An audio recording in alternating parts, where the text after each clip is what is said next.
Boy, it's warm up here. Wow. Heat rises. Where's my hat? You may not need that today.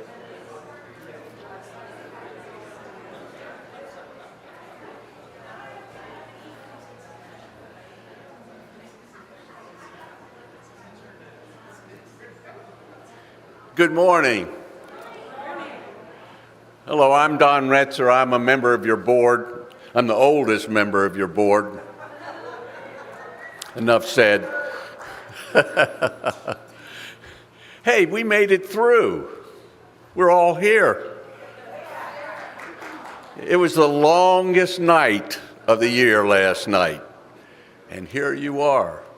You made it through. You don't have to be like your Celtic ancestors and burn a Yule log for the next 12 days to try to tempt the sun to come back out again. Kind of nature will have its way, and it will get a little bit more brighter every day. And besides, you don't have to sit out in the dark with a fire in front of you and look up and look for drones. And we can just be gathered here. But it is a strange kind of season. Someone said that the holidays are sort of like winter with mood swings. And with all the expectations that we've got this week about who's coming and who's not coming for the holidays and what we will need to do and who needs what present, and like my grandchildren will be here on Wednesday, and this is how I will know them. They'll be glued to their phones the whole time. And my sister will bring the same granola that she always brings that really is only good for goats.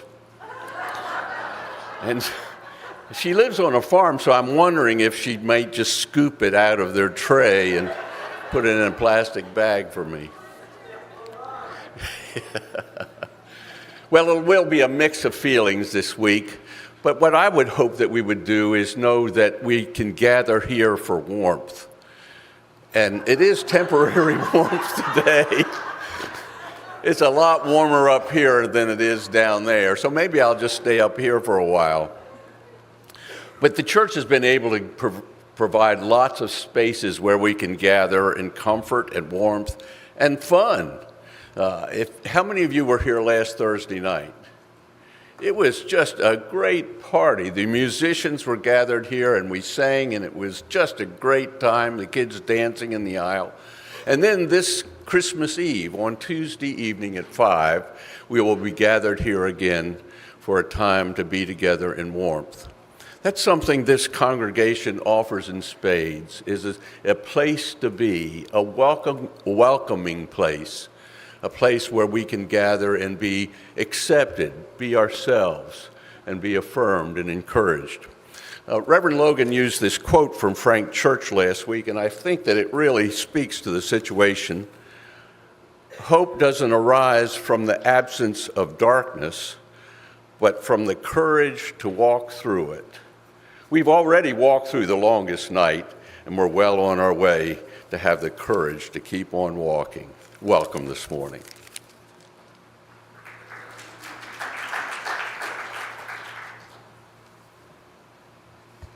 It is a lot warmer up here. I'm tempted to just invite everyone up onto the chancel and we can just get real cozy. Good morning, and welcome to the First Unitarian Universalist Church of Richmond. I am Reverend Anna Tulu, and I serve as assistant minister here.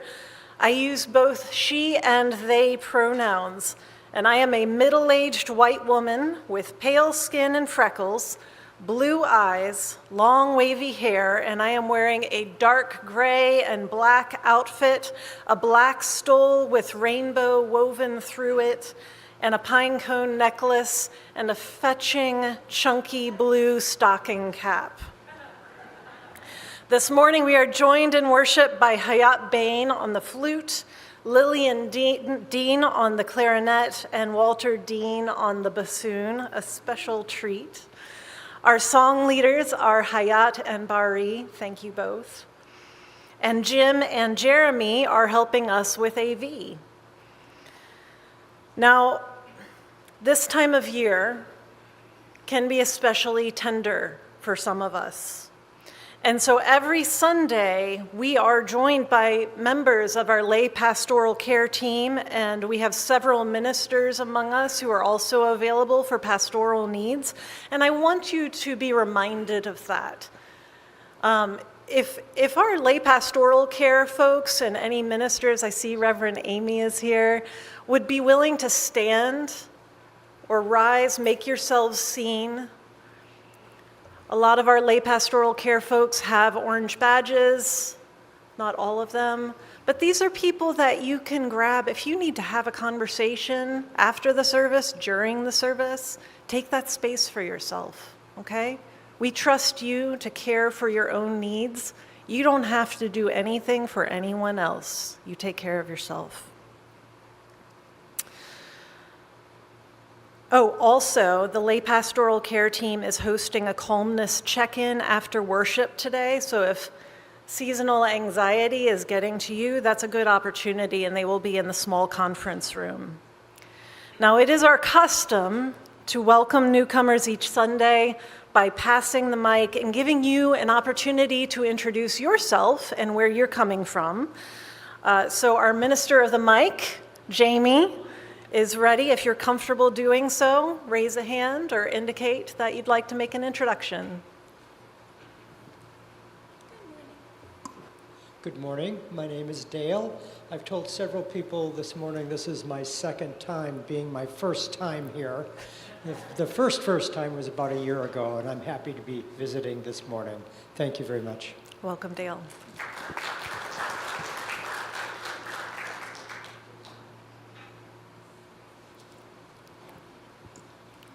It's too early for that.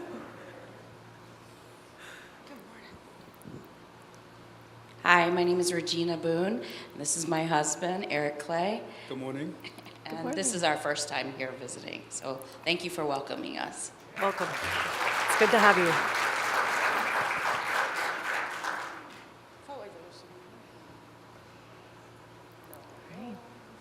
Welcome all. Thank you for being here this morning.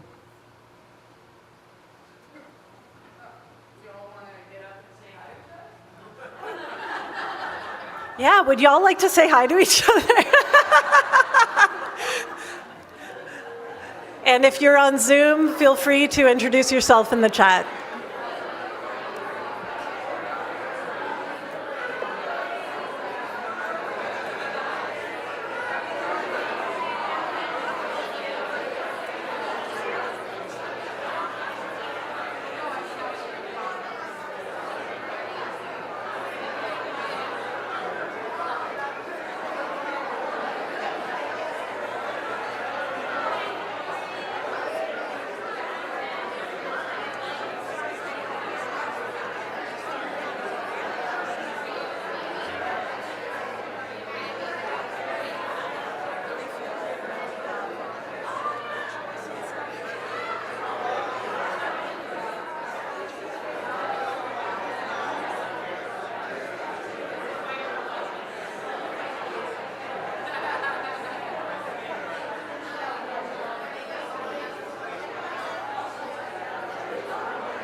I'm so excited we get to listen to that for a whole service. So happy holidays, y'all. Blessed solstice, Merry Christmas, Happy Hanukkah, and blessed Kwanzaa to you. And there are members of this community who celebrate each of these holidays, others who celebrate none of them, and some who celebrate a combination. All of them have themes of light and dark, and of hard times and hope.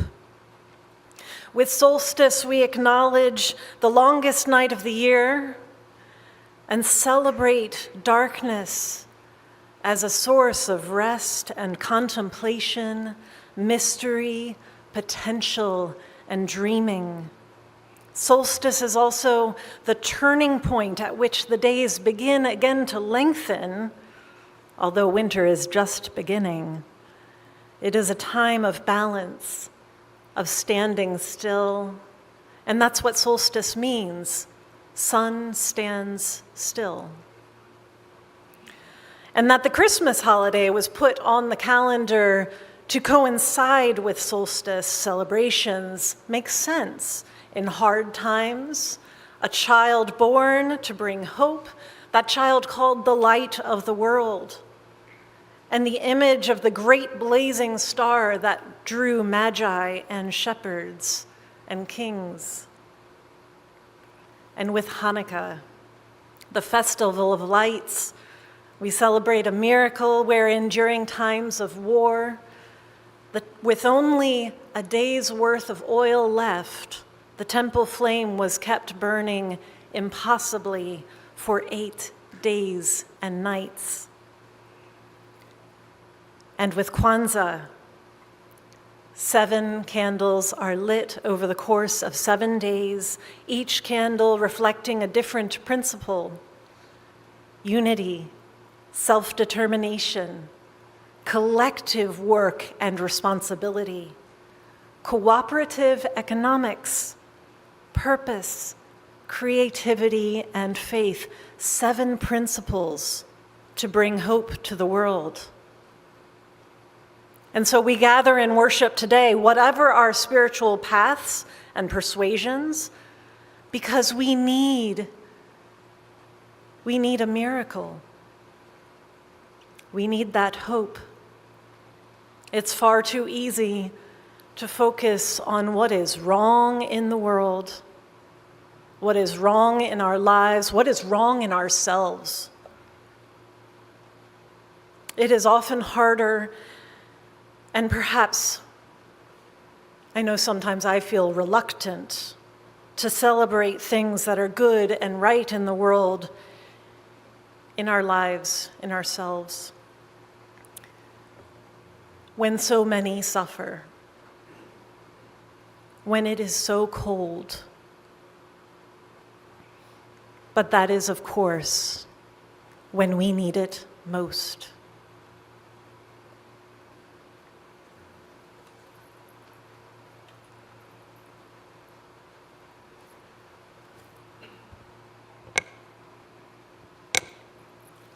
Good morning. Everybody hear me this morning? Okay, good. My name is Lynn Edwards. I'm a senior citizen. I was born in Nashville, Tennessee, to a Southern Baptist woman with German and Scandinavian ancestries, and to a father from Syria. I was raised by an Episcopalian mother from New York and a Russian Jewish father. I'm surprised it took me a while to find my way to a UU church. I use she, her pronouns. I have medium-length white hair, brown eyes, and I'm wearing a blue sweater with kind of random geometric shapes in black. And I'm wearing my mother's antique Christmas pin attached to the blue cowl of my sweater. I'm wearing multicolored blue Christmas earrings and black pants. The chalice lighting this morning is In Wholeness by Reverend Sean Parker Dennison. There is no competition between this light and the darkness which holds it. Both the light and the darkness are holy. We light our chalice not to defeat the darkness, but because for a time we need the gifts of flame. warmth, and light to guide and help us in our endeavors. And when the time comes, we will embrace again the gentle dark which allows us to rest. And so we kindle this light with awareness and gratitude for light and dark and all that lies in between, each with its gifts, each with its beauty, each a part of a sacred and necessary whole.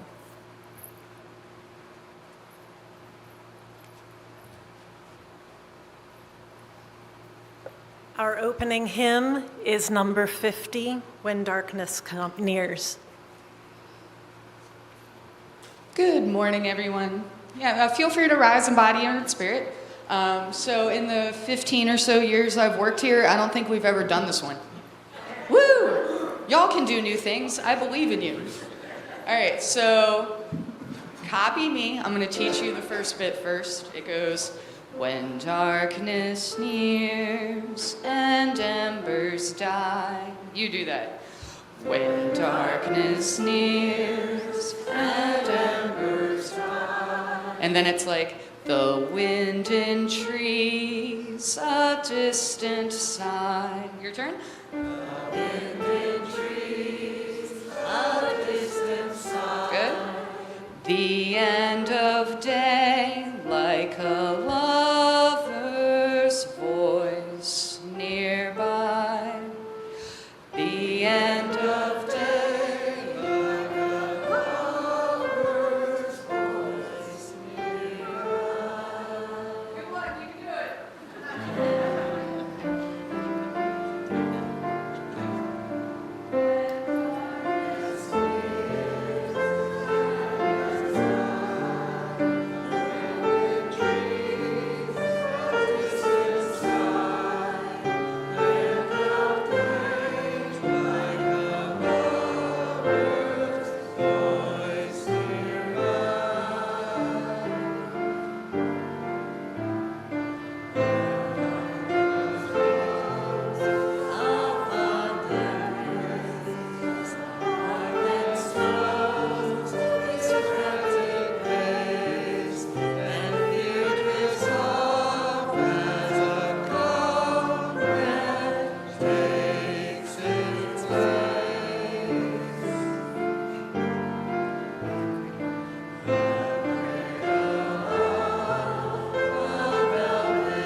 The reading this morning is Solstice, Litany for the Long Darkness by Atina O. Danner.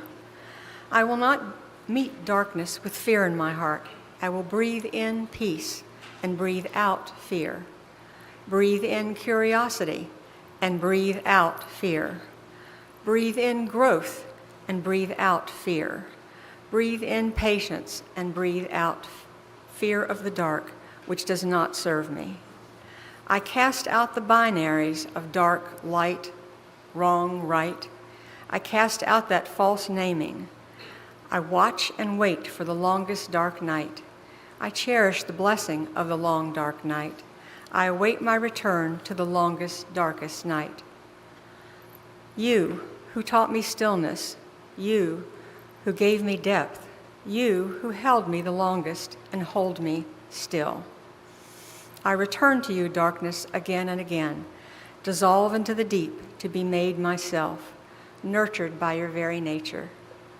Gratefully, humbly, I return, renewed in your healing touch.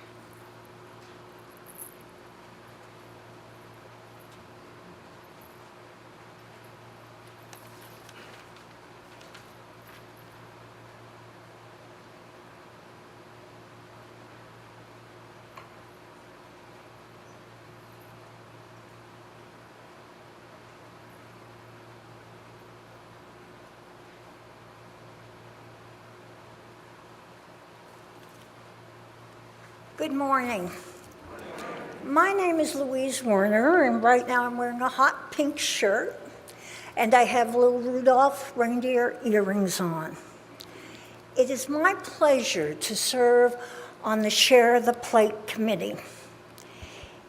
As is our custom in December, the Share the Plate goes totally to the Minister's Discretionary Fund. The Minister's Discretionary Fund allows our ministers to respond swiftly and confidentially to those in need. This fund serves a number of needs within our community and the community at large. Anything from electricity, utilities, and other things that may happen in our lives. It's a tangible expression of our generosity and our faith in one another. Through your generosity, we can assure that no one in our neighborhood or in our midst can feel the effects of any kind of sudden need. As you consider your gift today, remember that we are all part of a sacred community, and that your donation will make a difference in serving the needs of our community and the community at large. I thank you, and please give generously.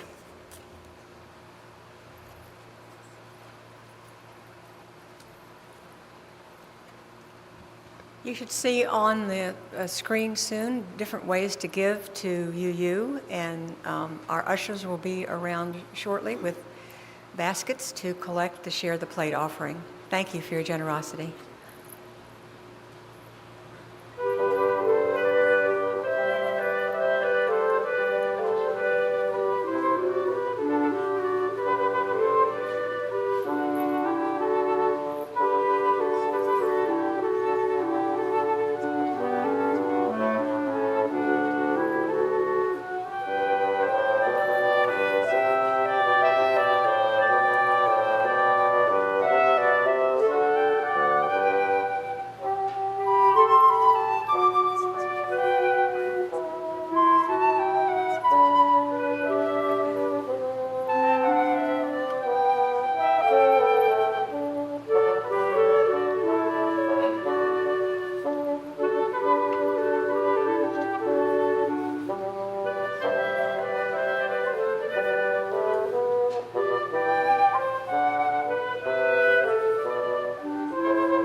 Our bodies want different things to feel comfortable and at ease.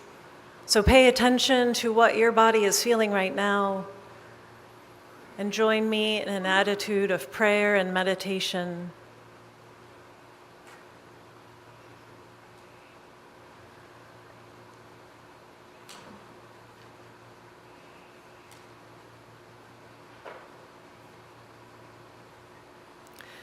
We raise our hearts and our minds to that which is greater than ourselves, whether we call that God,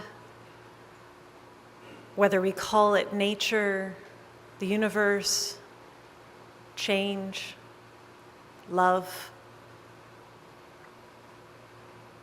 There is so much in our hearts and so much on our minds.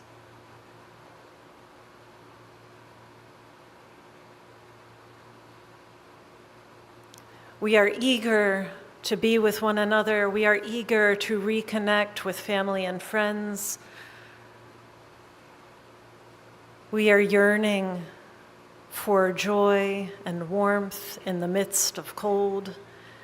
And also,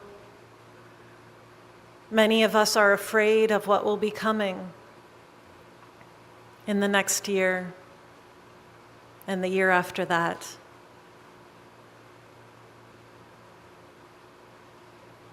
Many of us are grieving what is already happening in the world.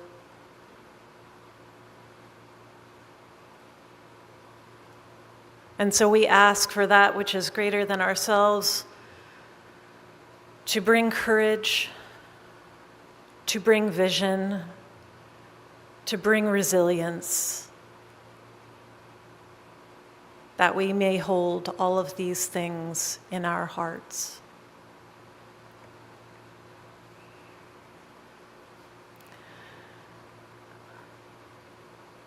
A reading, Sonnets to Orpheus, Part 2, 29, by Rainer Maria Rilke, as translated by Anita Barrows and Joanna Macy. Quiet friend who has come so far, feel how your breathing makes more space around you. Let this darkness be a bell tower and you the bell. As you ring, what batters you becomes your strength. Move back and forth into the change. What is it like? Such intensity of pain. If the drink is bitter, turn it to wine. In this uncontainable night, be the mystery at the crossroads of your senses, the meaning discovered there. And if the world has ceased to hear you, say to the silent earth, I flow. To the rushing water speak, I am.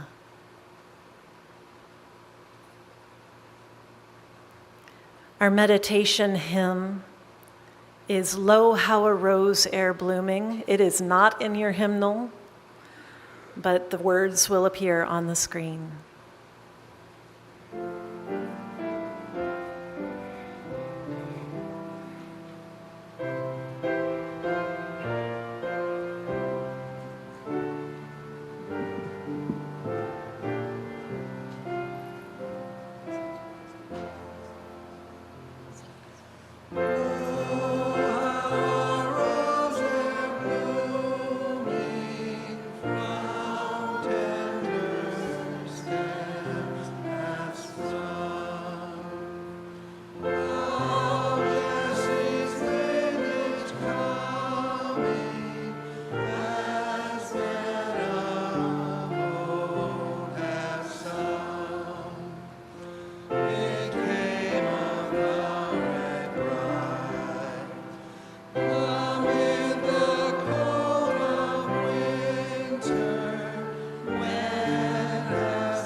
I want to remind everyone to take space for yourselves.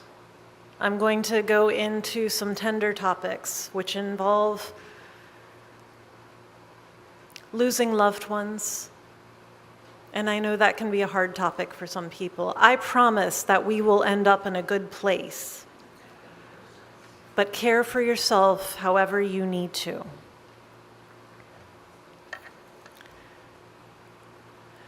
When I was a child, maybe 10 years old, my parents took me to see a performance of a show called Cotton Patch Gospel.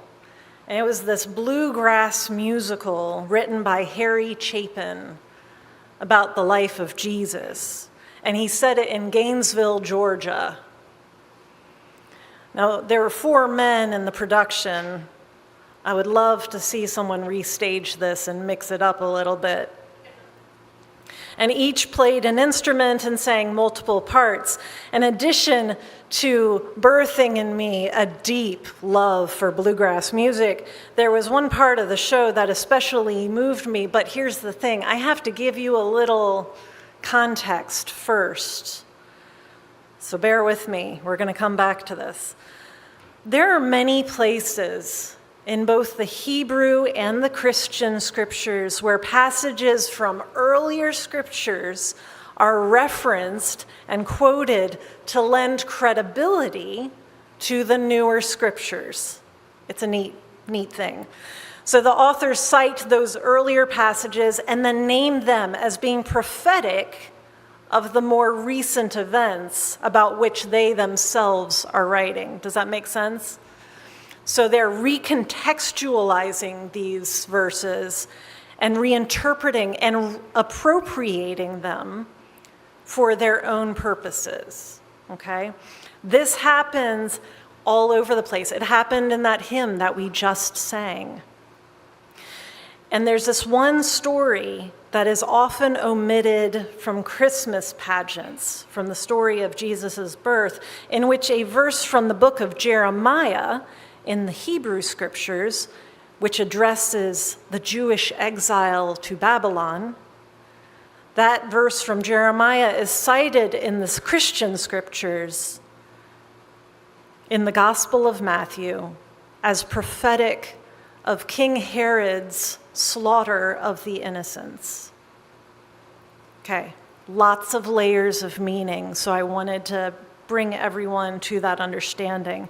So going back to this musical, the performers actually sang and told the story about that King Herod. And I was raised Christian. I was raised in the Episcopal tradition. And I had never heard about the slaughter of the innocents. I was floored.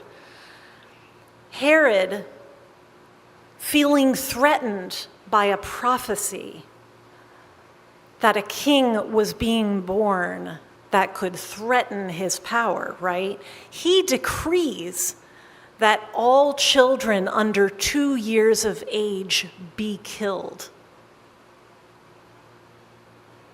And so Jeremiah, chapter 31, verse 15, from the Hebrew scriptures is quoted as prophetic, not of the grief of the Jewish people in exile, its original context, but prophetic of Herod's state-sanctioned murder of children. Okay? A voice is heard in Ramah, weeping and great mourning. Rachel is weeping for her children and refusing to be comforted because they are no more. Now, up until this point in the show, the music has driven hard and there has been a lot of laughter, but at this point, a hush falls. And this tall, gangly, banjo-playing white man drapes a cloth over his head to transform into a woman. And she cradles a banjo in her arms and sings to her dead child.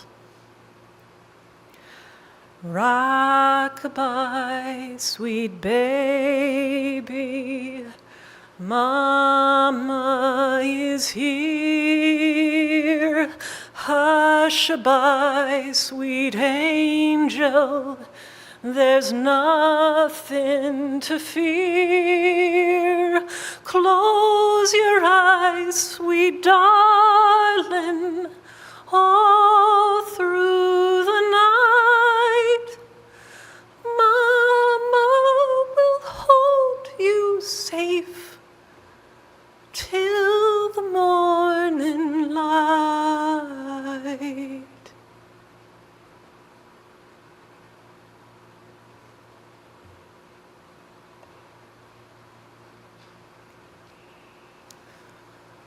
Oh, the promises we would make to children.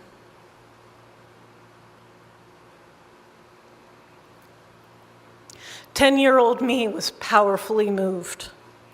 I'm not sure I even knew why at the time, other than the fact that it was terribly beautiful and sad.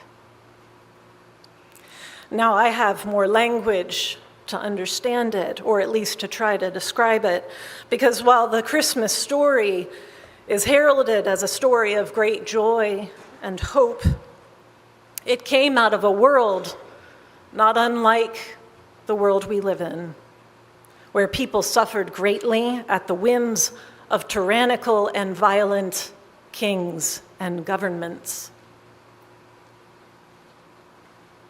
Even as Mary rejoiced,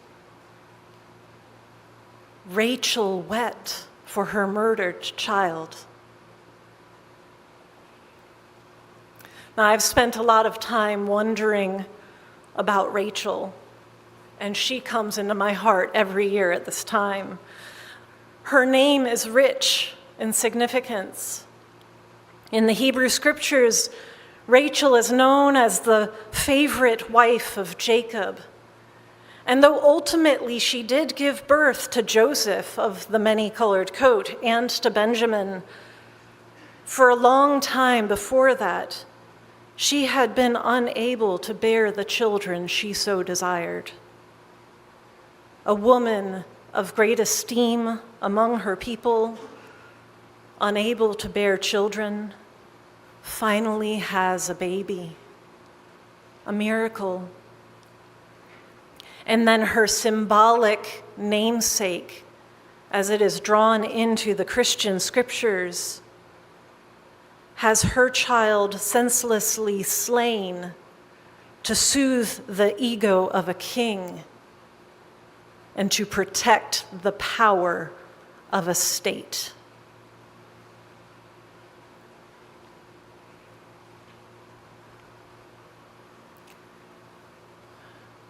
Even understanding the symbolic context of that name, Rachel, I still can't help but think of her as an individual, as simply a woman who loved her child.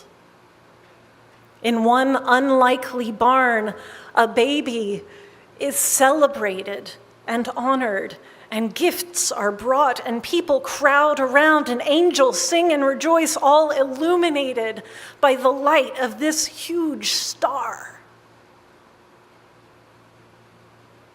While in a house not far away,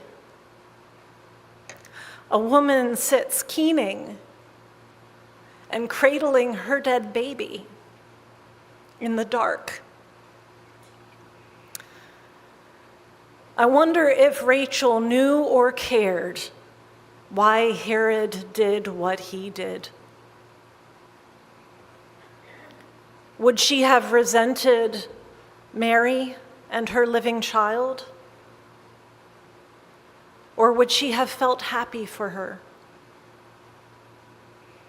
How would she move through her days and years after that?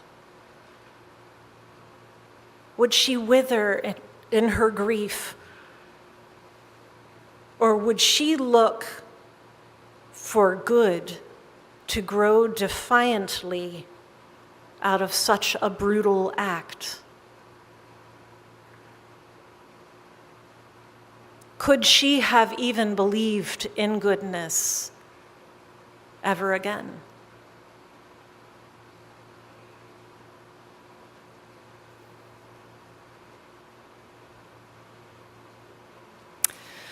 Whether you celebrate Christmas or solstice or Hanukkah or Kwanzaa, the holiday season is a time of stark contrasts, and this year it seems especially.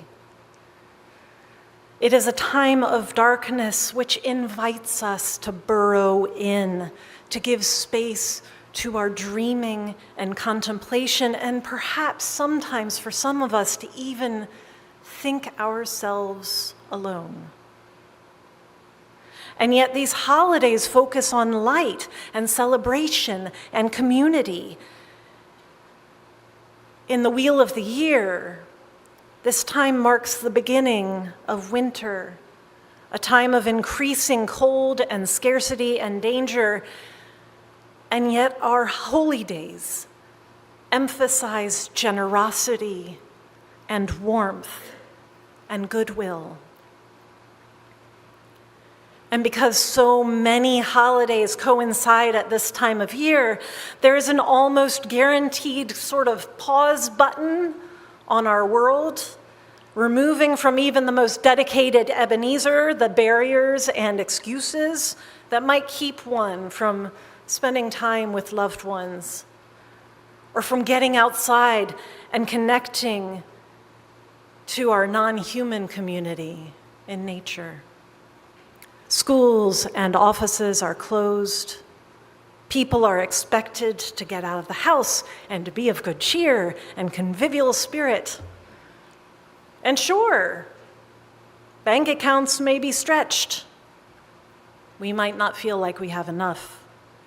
Nerves may fray, and patience might very well wear thin. But still, one has the chance to make oneself available to the possibility of connection, of joy, of grace, and maybe even magic. And because it happens year after year after year, the season becomes a sort of touchstone in many of our lives, throughout our lives.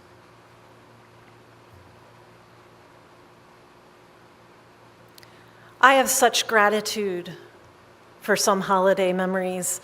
All the times I made cookies with family, related and chosen, all of us singing together, staying up late for candlelit services full of music, getting to celebrate with the first time with my own child when Oscar was born, and the first holiday I shared with a lover, walking a labyrinth or hiking to watch the sunrise on the winter solstice with friends and strangers. And then there were the times that I felt so on the outside, so out in the cold.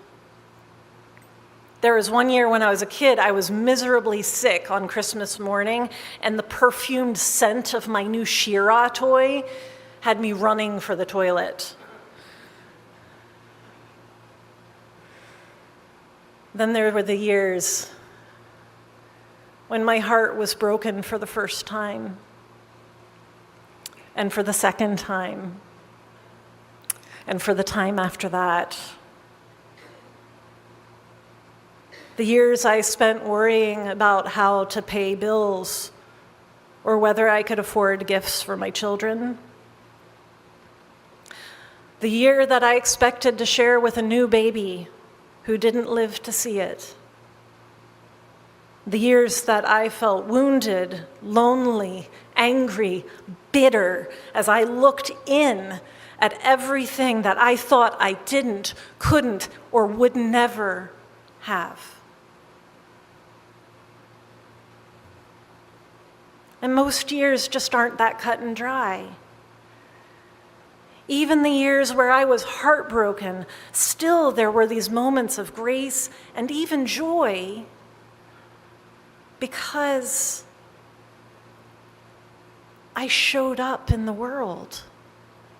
And when one shows up, grace has this way of sneaking in. And likewise, many of the years that were my happiest were also tinged with moments of grief and nostalgia. You know, when one sets the table for that special meal every year, it's really significant anytime a new place setting is added and anytime a place setting is removed.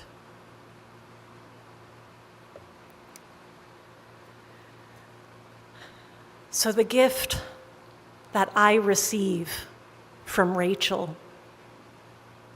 and the gift that I offer to you today is twofold.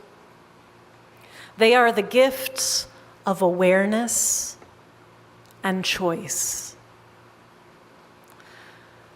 I am aware of the grief and the bitterness that can touch the holidays because I too have sung to a child that died too young. I too have had my heart broken, my trust betrayed. I too have lost loved ones, and I, like you, have mourned for those in this world who are in danger, who are afraid and hurt, who have neither a safe home nor a warm bed, who huddle in the cold rather than hug in the warmth, or who are threatened by state violence and oppression because of who they are, because they are somehow perceived as a threat. I have felt the nagging discomfort of celebrating while so many grieve.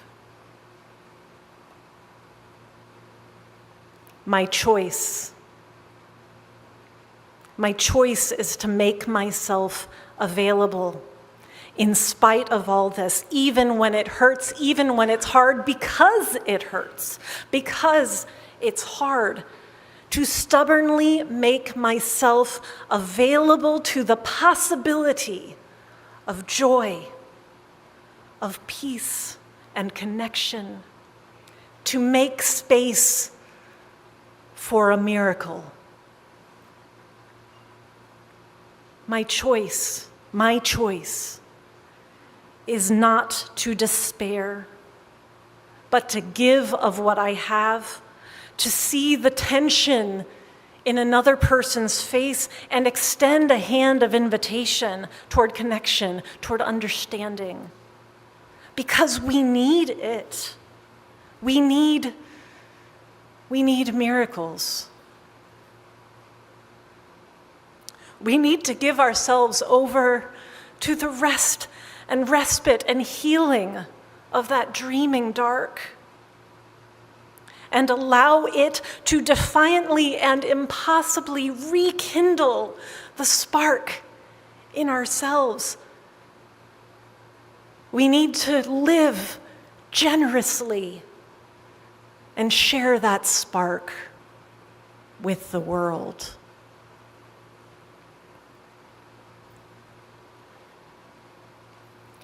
This season of holy days is one of stark contradictions, but it is not cold versus dark, cold versus warmth, or light versus dark, or joy versus grief.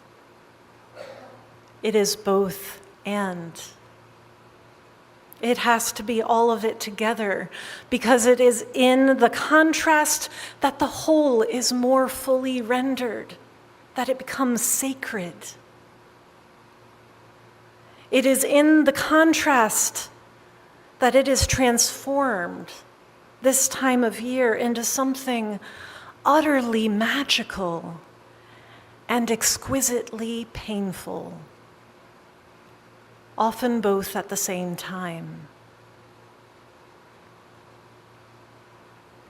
And so I invite you to raise a glass with me.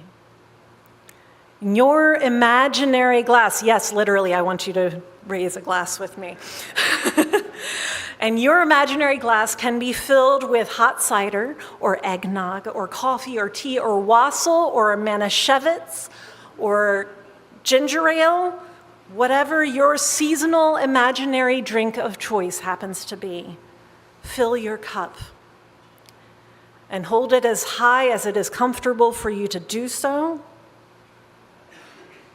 And let us drink first to the dark, to its mystery, challenge, and potential.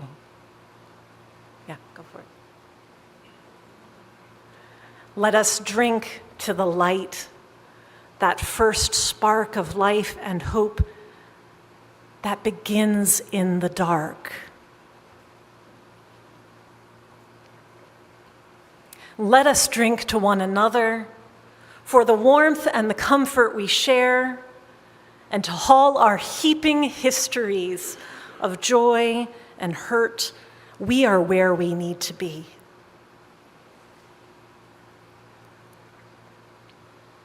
And finally, let us drink to Rachel, whose pain in our revelry is never forgotten. Never forgotten. Both and. Both and. Both and.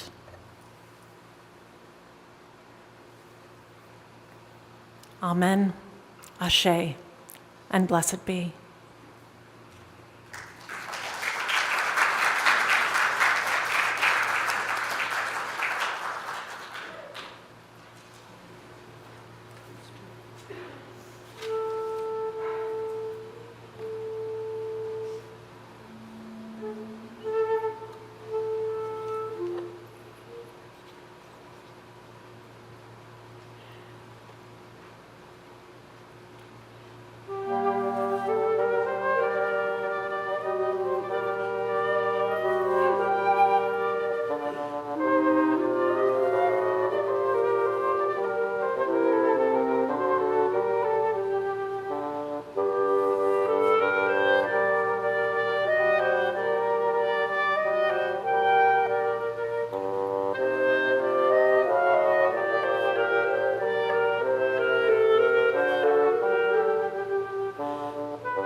was absolutely beautiful. Thank you so much.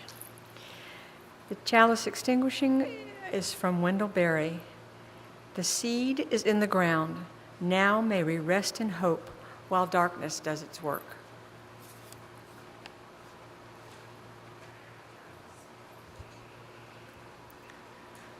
Beloveds, in the weeks that follow, whatever it is you celebrate, whoever you are with, in whatever moment, may you in your times of joy hold space for the grief. And may you in your times of grief always, always remember to hold space for joy. Amen. Ashe, and blessed be.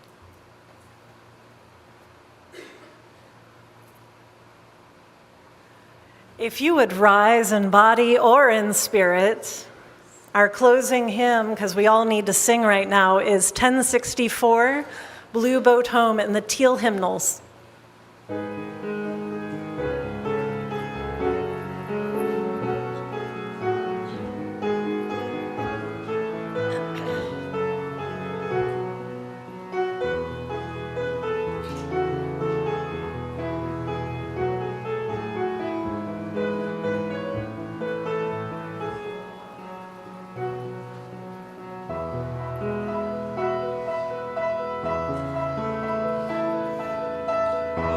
We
Thank you, Jamie.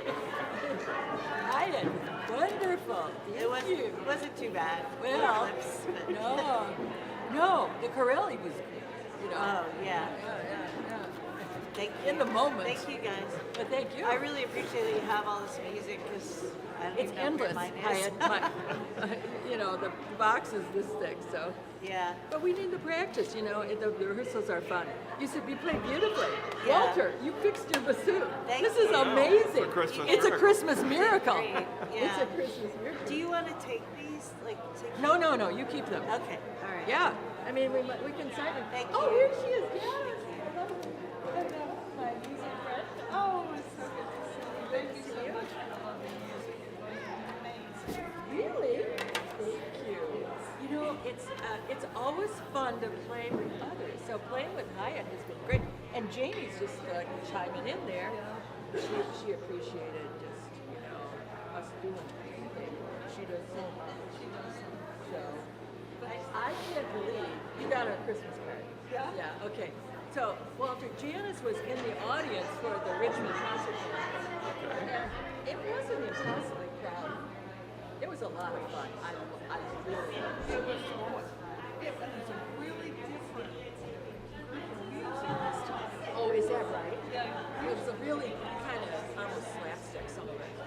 like that in Santa, Barbarian Santa and stuff. Yeah, I didn't either. That was great. We got away with it.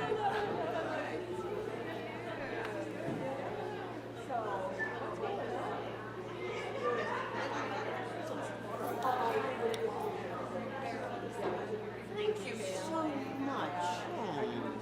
I would have paid certainly for welcome. that. Yeah. That was lovely. Thank you. So beautiful. So soothing and holiday-ish in a very subtle way. Well, we like the Right, classical thank you. morality. You know, Glad to do it. It was fun. Yeah, so clarinet player to be able to play Baroque stuff is really fun. Which, well, I got my reeds mixed up. I'll sort it out later. Oh, what's your name? Oh, you're Eric. You're Eric with Anna. Ah, yeah. Right. Thank you. Well, you know, by a stroke of luck,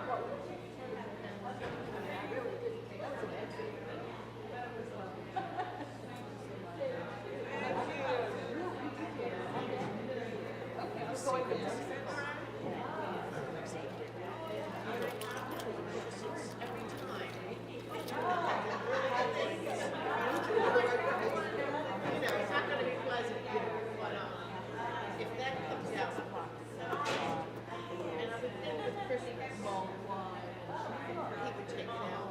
It's supposed to come out on Thursday.